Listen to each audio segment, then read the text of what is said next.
What's up, everybody? Steve here with Steve Invest. Ben Mallah about a year and a half ago picked up this house directly on the beach in Bel Air Shores. It's located just south of Clearwater Beach. Picked up this monster of a house. Anyway, as a Florida real estate broker, I wanted to dive into the house, check out the details of it, and see where he's at in terms of an equity position, and also talk about the cost associated, the monthly costs associated with this property. And we'll analyze the multiple listing system and see if he's gonna come out ahead if he sells right now or if he doesn't sell. But we'll analyze the deal, so we'll jump back into the condo and check it out. All right, so I pulled up an old MLS report for Ben Mallah's house. List price, it appears it was $18 million. I did block out certain stuff just for privacy reasons for Mr. Mallah. And the sold price we're showing, he purchased it in January 31st, 2019. For $16.5 million. Ask price was about $920 a square foot. Sold price, we're looking at $842 a square foot. So just wanted to review the numbers as well as take a look at some of the comps available on the market, as well as sold comps for really anything in the beach in that general area of Bel Air Shores where he's at, as well as Clearwater. Bel Air Shores is just south of Clearwater Beach.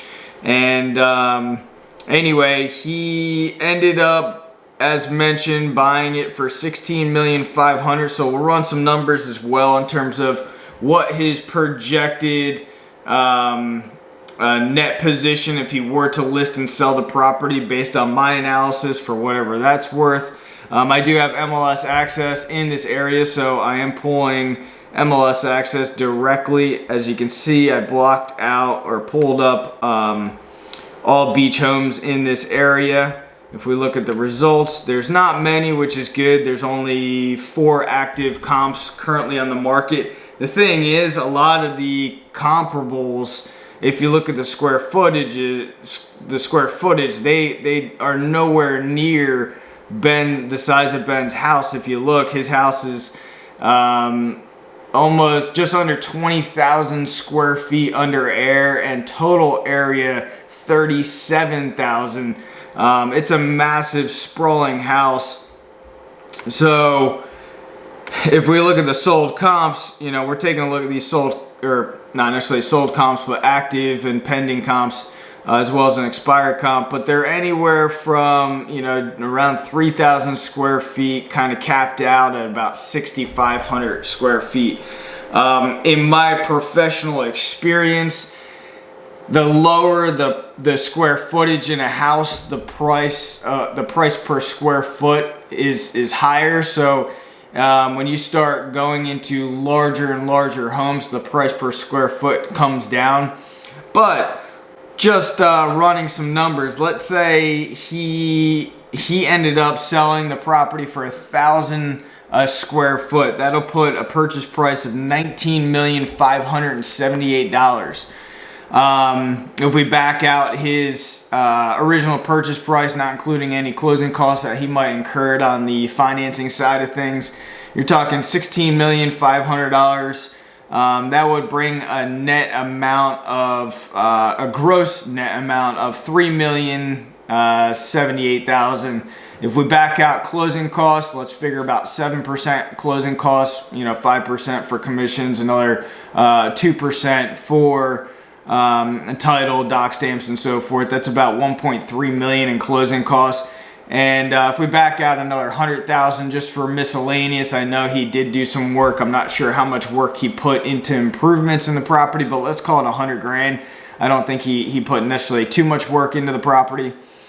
That leaves a net amount of $1.6 million, $1,676,000. So about close to $1.7 million that he would net after all costs associated with it. Now, in his video, I watched it, he said his monthly nut was about $60,000 per month. If we do that over a 24-month period, that's $1.4 million. So after the hold cost, after 2 years, he would still make out at the end of the day if he did sell it for about $19.5. He'd still walk away with a couple $100,000, but his net amount based on this analysis would be about $1.7 million. Now, remember, there are homestead laws where, you know, at a price point or a net amount of $1.7 million, it's not going to matter that much. But if your primary residence, if you live in the property for 2 years and sell it after that 2-year period as a single person,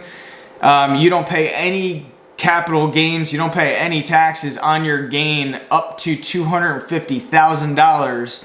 And if you're married, it's up to $500,000. So out of his gain of 1.7 million, let's call it, he would really only get taxed on 1.2 million for it being his homestead, which I'm assuming it is homestead. Anyway, the hold cost for this monster, as well as the ongoing maintenance, you know, a house of, you know, 20,000 square foot house, you know, and being directly on the ocean, you have to make sure that you're really on top of any kind of deferred maintenance, because, you know, at the end of the day, you know, the ocean and the salt water will just start destroying your property if you're not keeping it maintained. But, you know, his hold cost $60,000 a month, you know, that's roughly $700,000 a year. Now, you know, obviously the guy is a very savvy investor, and this is, you know, it's a big expense, but not that much. But at the end of the day, assuming he gets this price, he'll be in a fantastic position if he does sell this property for, you know, $19.5 million bucks. The problem is you know, the pool of buyers that are going to buy this type of property are going to be pretty small. So if in the future anybody did list this property, they would really have to put forth the effort and energy of, you know, reaching out to, you know, high net worth individuals, like, you know, the person that owned it before was a professional baseball player. So you really have to go after that target market and reach out to those people or their representatives to get this property in front of them, to ensure that, you know, you're really marketing it correctly, because just putting this type of property on the multiple listing system is just not going to cut it. It's just not going to sell. Ben, if you do need a good agent, we can list this property for you. It's not a problem. Give us a shout, and we'd be happy to present to you what we could do for you on something like this, because I believe your 2 years is coming up and it might be prime time for you to sell this property and move on. Anyway, guys, I appreciate you guys watching this. If you liked it and got any value out of it, I appreciate a big thumbs up, and I'll see you guys on the next video. And be sure to check out the next video where we visit Ben Mallah's hotel that he owns in Clearwater Beach. Thanks a lot.